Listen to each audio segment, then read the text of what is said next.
As you can see, I'm once again coming to you from a hotel room, this time in Burbank, California. I'm spending the weekend in personal ministry appointments.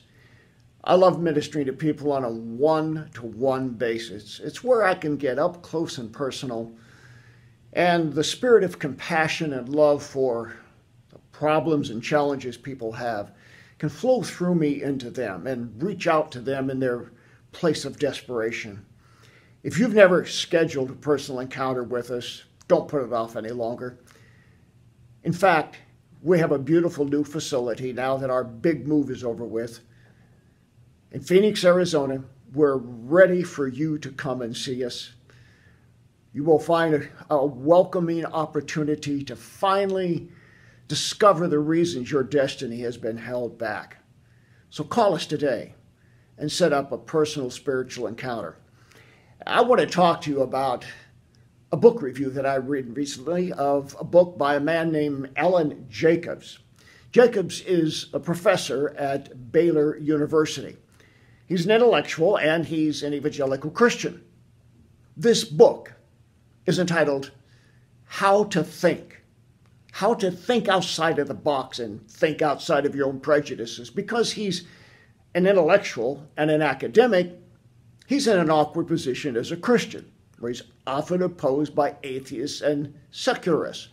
And his concern is, how do we open up a dialogue with people who differ from us? He borrowed from the writings of someone called Susan Harding, who was an anthropologist, and she came up with this phrase called the repugnant cultural other. The repugnant cultural other. It describes those people that you don't like and you disagree with, and you're so dismissive of them that you really don't care what they think, and you have no need to dialogue with them. And I got to thinking about this attitude of the repugnant cultural other and realized that those of us who believe in deliverance and exorcism and inner healing suffer the same kind of ostracization, this same kind of rejection. Only we're not the repugnant cultural other, we are the repugnant theological other.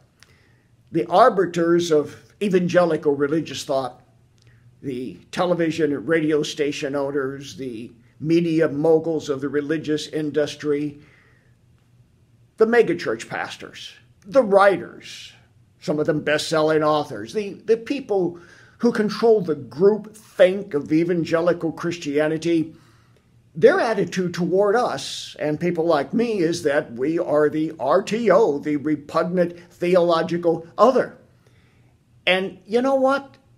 That's not such a bad thing. You know, I bear their disdain with great pride, to be perfectly honest with you. You know, in Luke 11:15, when Jesus cast out demons, the people who were part of the group think of his day, the people in the religious world who were in control, didn't like what he did. In fact, they said, oh, he casts out demons by the power of Beelzebub, the prince of devils. So you see, this idea of disdaining, of ostracizing, of pushing aside and cavalierly dismissing people that you don't agree with and feeling no need to dialogue with them is not something new, particularly in the area of religion.